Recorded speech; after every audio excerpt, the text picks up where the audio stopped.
Hi there, my name is Bernadette Smith. Welcome to 5 Things in 15 Minutes, my weekly show where I bring good vibes to DEI. That is good vibes to diversity, equity, and inclusion with a little dash of corporate social responsibility. What I've found is that there are lots of news stories about what's going wrong in the world and lots of negative data, but there are also a lot of things going right. That's what I like to focus on. I search for DEI stories that we can be inspired by and learn from. My hope is to inspire you to experiment with some of these inclusive actions and policies within your own organization to help you build a more inclusive world. In this week's episode, Cherie Price, who's president of the Illinois Diversity Council, and I will chat about divorcing employees receiving support at work, the State Department addressing accessibility issues, and much more. Cherie, hello. Thank you for joining us. Will you please introduce yourself? Thanks for having me, Bernadette. I am Cherie Price. I am the Advisory Board Council President of the Illinois Diversity Council, one of more than 30 around the country that are under the umbrella of the National Diversity Council. We celebrated our 10th anniversary last year, so we're going into our 11th year this year, and I've gratefully been a part of the council since its origination. And so I'm a long hauler. In addition to my role specifically in DNI as the council president, I have a long time career in healthcare management, and so pleased at the recent opportunity to contribute to our health equity, to advance health equity for those most impacted communities. Awesome. Well, I'm so glad to have you here today, and you bring such a wealth of expertise and experience to this conversation. So, you know what? The first thing I just wanted to talk to you about, Cherie, is, it's been a tough few weeks. We just, had the killing of Tyree Nichols. I mean, there's a lot of terrible stuff happening in the world, right? And do you really feel like it's possible to find good vibes in DEI when there are so many examples of oppression? There is absolutely the opportunity to find good vibes. Actually, it's an imperative. It's kind of a no-brainer. We must, as champions that are cascading change in this space. And I kind of, when in thinking of this space, I kind of attribute it to the analogy of maybe someone that's embarking upon treatment plan for, an illness like cancer. You have to have a positive attitude. Like that's the first prognosis from the healthcare provider. So it's the same rule of thumb for us as champions of change in the D&I space as well. Yeah, I agree. I mean, and that's why I do what I do, because I just feel like we have to look for the light. Yes. And there are a lot of us who are motivated by building on what's going right, as opposed to there's room for all of it. I mean, obviously we have to talk about what's going wrong, but I also think it's important to look for the light. So speaking of that, what's giving you hope these days as it relates to DEI? Hope is out there like fresh air. So what gives me hope is empowered and inspiring change agents. Authentic allyship is another hope check in the box. Heightened expectations in this space. Transparency, whether it's intended to be front and center, it is front and center.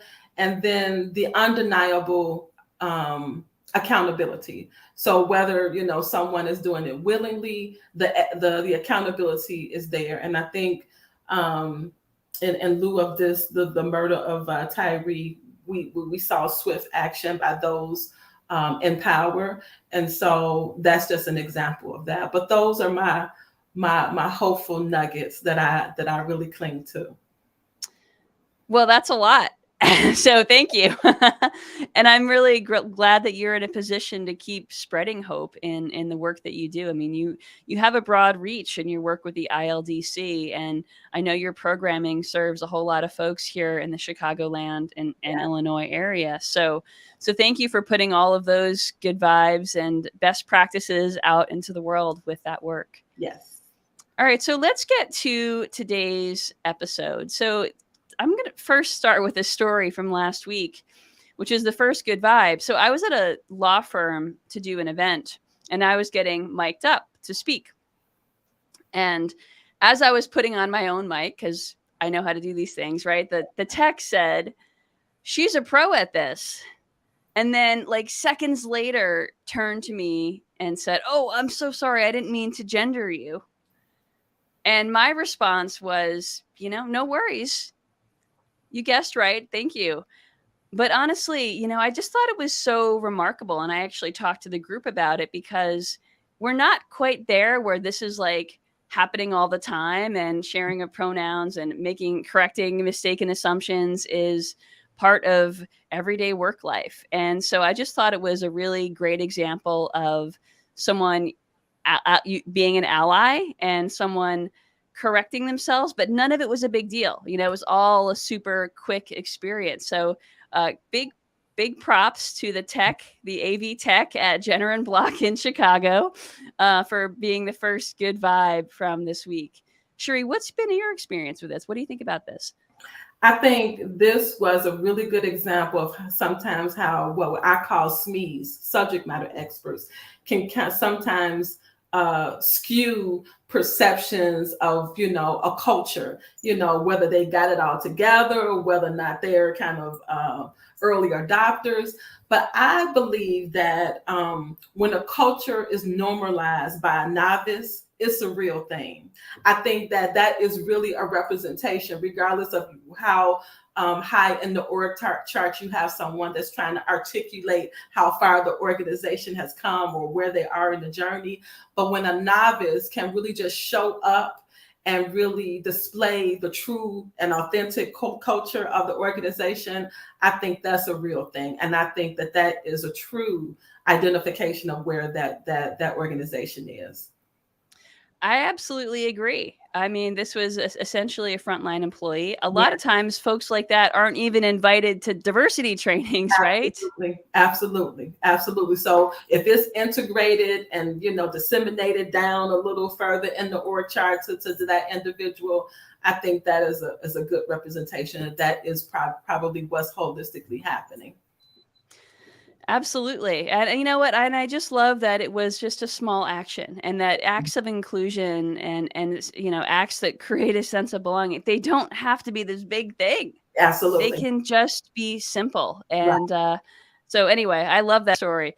But the next good vibe comes from Bank of America, which Mhm. really is doing a lot of things right. Last year, they raised their minimum wage to $23 an hour versus the federal minimum of $7.25. They just promoted a whole bunch of folks into managing director positions, and more than half are women and BIPOC folks. Mhm. Last year, they expanded maternity and paternity benefits from 12 weeks to 16. I mean, they're just doing a whole lot of great stuff, Bank of America. Yeah, yeah. I was really I was doing the happy dance when I read that. I feel that Bank of America is creating a blueprint for equity that exceeds something that's being mandated. I think equity is best applied when the wisdom comes within, rather than someone telling you to do it. That is just the right thing to do, and you take the initiative to execute that. Absolutely. I think that's perfectly and very succinctly said. Yeah, And this really matters because we know that frontline employees are historically underpaid and absolutely. undervalued, and they're also disproportionately BIPOC, Yes. Yeah. right? So they're more likely to experience the racial wealth gap. And Yeah. also, they're also not represented well in high levels of organizations. And with over half of their managing partners, I mean, that's a pretty big deal in this recent It is. promotion round. That's huge. That's huge.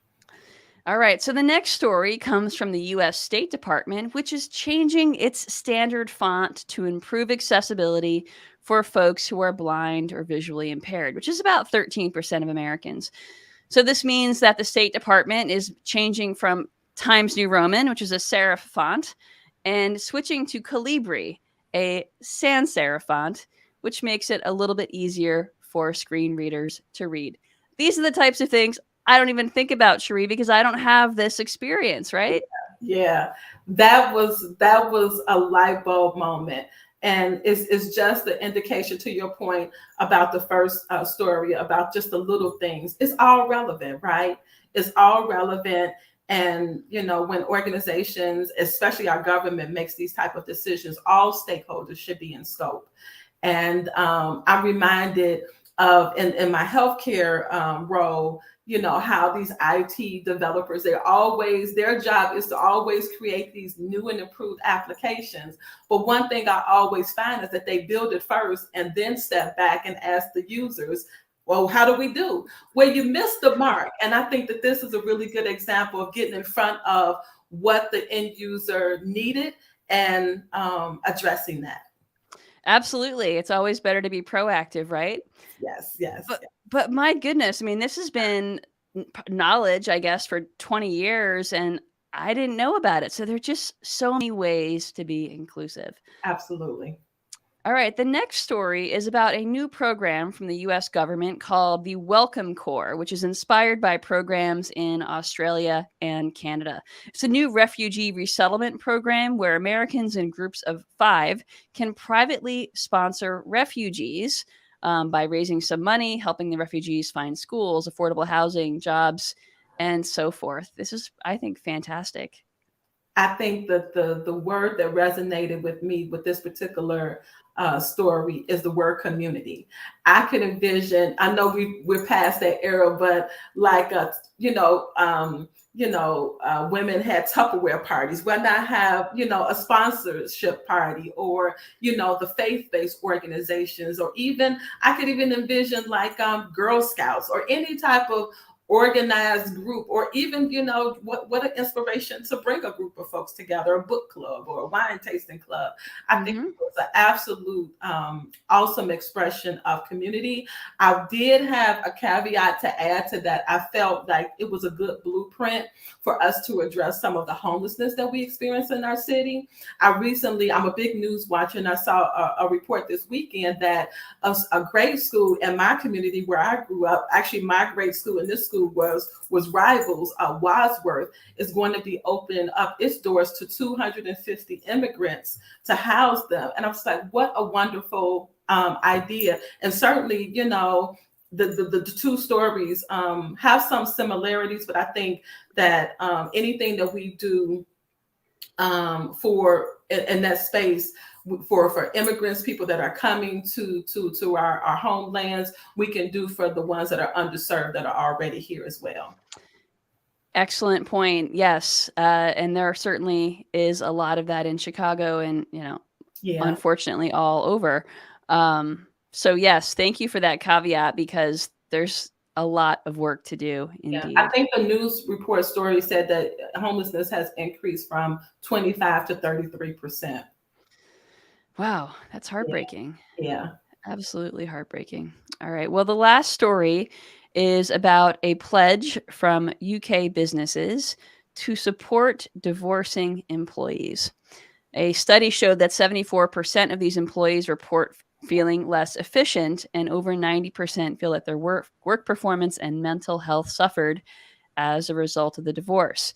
So the campaign is recommending that companies recognize separation as a life event in HR policy so that support services and counseling are formally available, and that they actively publicize that policy and commit to flexible work arrangements. This one resonated really personally with me because I too am a divorcee, and so I had this experience. And when I was in that season, I had to advocate for myself with confidence that I was entitled to those considerations, but also with a certain amount of uncertainty because I didn't know what the outcome or the backlash was going to be, whether or not, someone, I was already having challenges with my direct report manager, and I didn't know if that was going to be used as justification, to reflect upon my performance.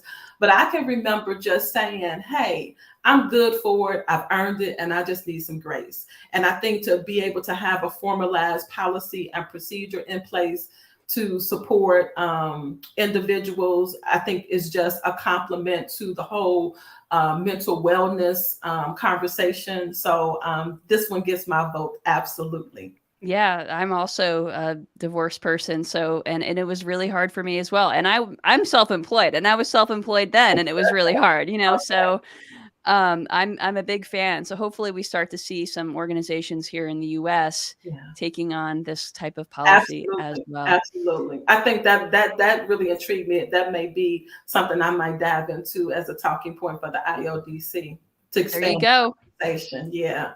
Well, if they do, if the organizations in the US start to implement this policy, you can bet I will talk about it here in Yes. 5 things in 15 minutes. So thank you so much for joining me today, Cherie. How can folks find you if you want to share contact I have a information? strong presence on LinkedIn. So just by name, Cherie Price, you can find me there. You can go to the Illinois Diversity Council webpage and you can find me there. And if you want to send me a direct email, it's ildcpresident@nationaldiversitycouncil.org. Excellent. Well, thank you so much. And folks, if you don't already subscribe to the 5 Things newsletter, you can subscribe at 5thingsdei.com. We'll see you next week. Take care. Thank you.